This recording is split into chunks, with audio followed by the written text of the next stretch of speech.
Good morning, everybody. Good to see so many people out here in our nation's capital, which is a symbol of democracy all around the world. And how appropriate it is that we're here celebrating democracy in the longest democracy in the world and about to celebrate the future of democracy in a liberated Tehran. So it's an immense privilege for me to stand with you today for the Free Iran March here in Washington. It's a declaration. It's a declaration that you've not surrendered and that tyranny has not prevailed and that the cause of freedom is alive, is organized, and is advancing. We are obviously in a moment of history shaped by people who refuse to bow and by a movement that refuses to abandon its ideals. Your message today is unmistakable. There is a democratic alternative to the religious fascism ruling Iran. Today also marks the 40th day since the execution of Commander Vahid Bani Amarian and Abu Hassan Monsar. On April 4th, 2026, at the dawn of that Saturday, the regime hoped that they would bring silence to these two courageous members of PMOI-MEK who were hanged in Ghazal Hasar prison. Vahid was only 34 years old. He was an electrical engineer and a fearless leader of a resistance unit whose courage terrified the regime, which is armed with prisons and gallows. Abu Hassan was 67 years old, an architectural engineer and a veteran member of the MEK, representing another generation of sacrifice, having been a political prisoner under both the Shah and the current mullahs. And his life was a testament to the struggle that continues to this day. And alongside of them, many others. But think about what this tells us. A regime that feels secure does not rush political prisoners to the gallows.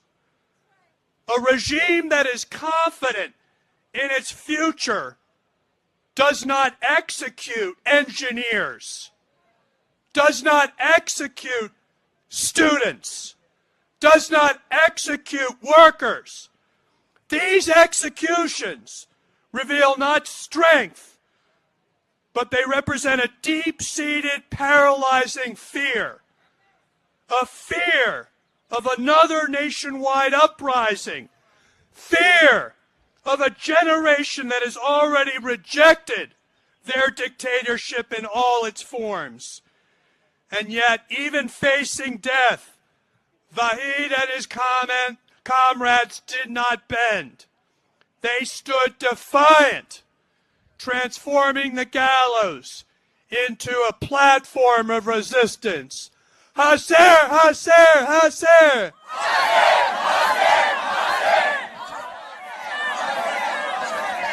They represented that resistance in that Hasser chant.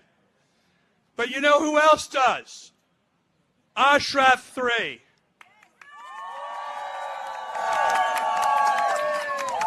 I have been so fortunate to have been on this journey in Ashraf 1, Ashraf 2, Ashraf 3. And I will tell you why they're so inspiring. They're inspiring because they show all Iranians what is possible with freedom, what is possible with democracy. We don't have to be worried about whether the people of Iran are ready to organize, are ready to build a new country. We have seen it in the people of Ashraf over and over and over again. They stand as a model for the rest of Iran as to what is possible when freedom comes. And inside Iran, we see that same spirit daily. Resistance units, young women and men across every province are keeping the flames of defiance alive. Just last week, these units conducted a series of coordinated operations in 15 cities, targeting the IRGC headquarters and Basij bases all across Iran. These brave Iranians are not abstract symbols. They're real human beings, risking everything to dismantle the instruments of repression. They tear down the portraits of dictators and spread hope where the regime spreads despair. Let's give so much credit to those resistance units across Iran.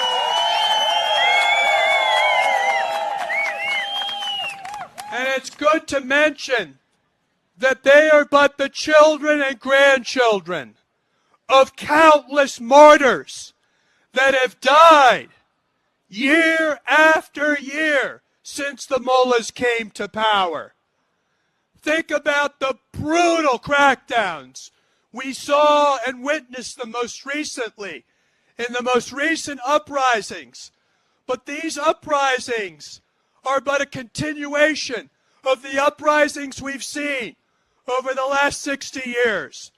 We have seen tens and tens of thousands of PMOI-MEK members murdered for no other reason than they want freedom for their country.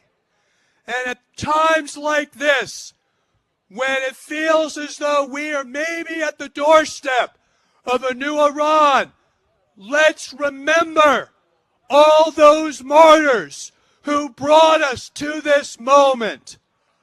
Hoser, Hoser, Hoser.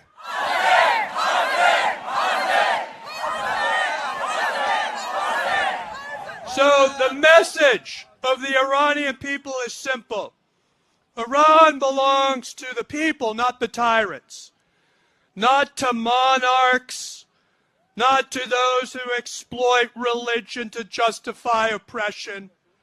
During the uprisings of 2026, millions of Iranians chanted, "Down with the oppressor, be it Shah or be it supreme leader." Let's be absolutely clear. The attempt by the remnants of the monarchy to market themselves as a democratic alternative is a dangerous illusion. This is made even more evident, but the sight of Pahlavi supporters wearing T-shirts, can you imagine this?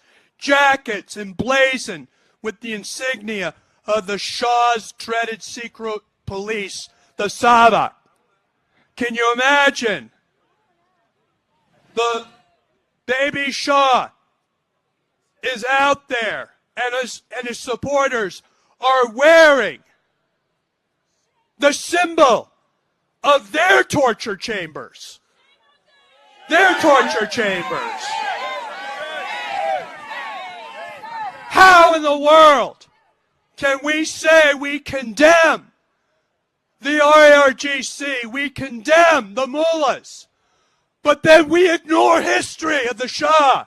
We ignore the history of the Savak, secret police who was out there murdering their fellow Iranians before. And that is why the PMOI-MEK is so legitimate and so credible, because Malham Rajavi and all of her friends and followers have been fighting this battle for freedom way before the mullahs even took over. Because their mission is really about freedom. It's not about taking power. And they need to be given credit for the fact that their 10-point plan under Malham Rajavi is about democracy and the ballot box, not about bullets.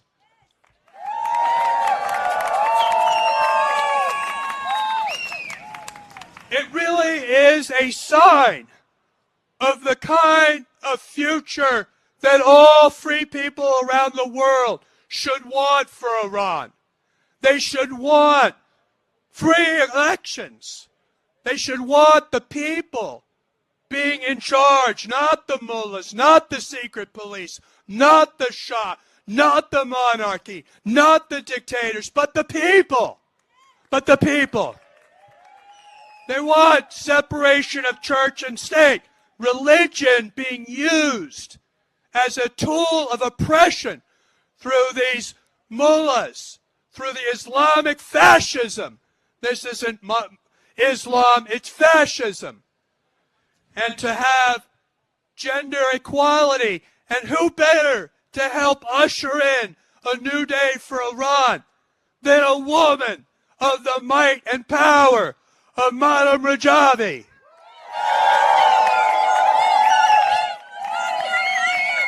And we should want not only an independent judiciary, because this current judiciary makes a mockery of the word judiciary.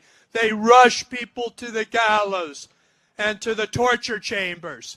We want an independent judicial system. And we want a non-nuclear Iran that is not spending all of its people's money on more weapons, but spends its money making sure the people of Iran have enough clean drinking water. How about that, mullahs? How about that? How about take care of your people? How about for once you worry about your own people and their economic livelihood, their ability to live free lives, their ability to educate their children without the fear that those children are going to be swept up by the IRGC and brought to torture chambers and hung and shot and murdered.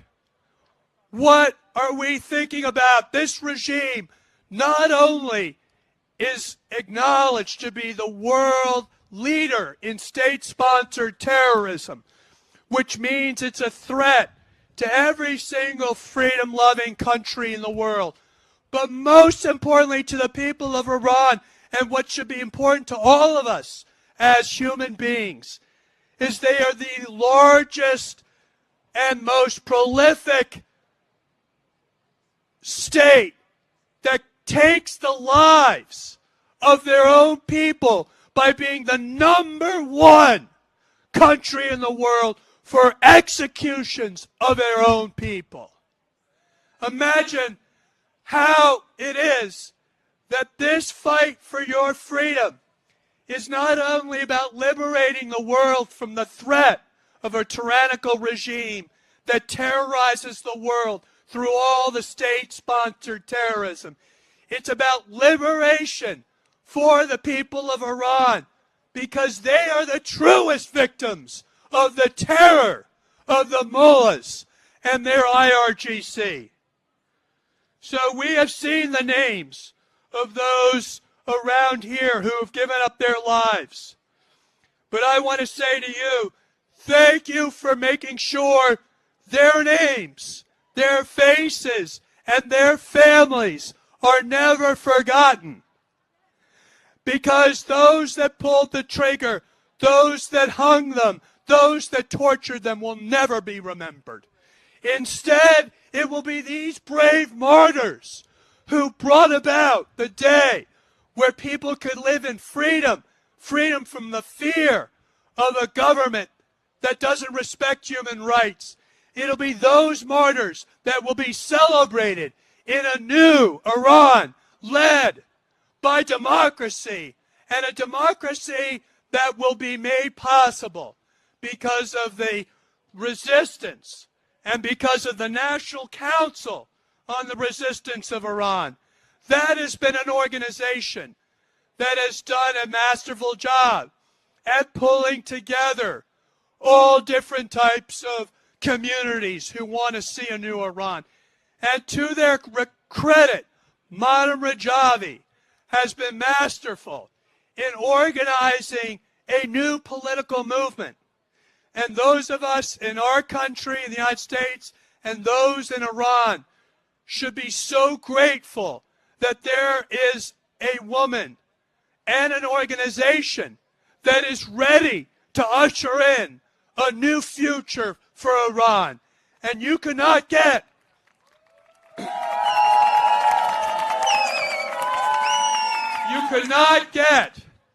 someone who more represents what that future should look like. Yes, she has suffered, her family has suffered under dictatorship, under the Shah, under the mullahs.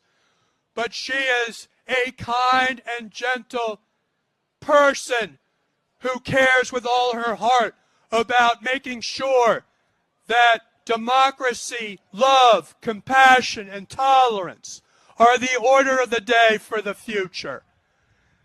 You know, over 60 years ago, when my uncle was president of the United States, he went to Berlin because during that time, Berlin was the place where freedom was being tested. And John F. Kennedy uttered some of the most famous words of his whole presidency when he said, "Ich bin ein Berliner." And what did he say? He said in German, "I am a Berliner too." And people said, "But no, you're John Kennedy, you're in the United States." But he didn't say that. He said the cause of freedom is bigger than any one of us. It's a human cause that unites people all around the world. I may be Irish in my heritage, but I'm a human being, and I am so grateful that I've grown up in a free country where my children do not have to be kidnapped by my government and tortured and shot and hung. The people of Iran demand nothing more than what every American takes for granted. And we as Americans ought to stand by the cause of freedom, because this year, the 250th anniversary of our founding, we should commit ourselves to the principles of democracy, not just here in the United States, but this is a movement that's bigger than any one country. This is a movement about human dignity, and this is the movement that's been unified thanks to the unwavering leadership of Madam Maryam Rajavi. Give a great hand to our friend and the leader of the national resistance, Madam Maryam Rajavi. Thank you. Maryam, thank you so much for your leadership over these many years. شخصیت های محترم، دوستان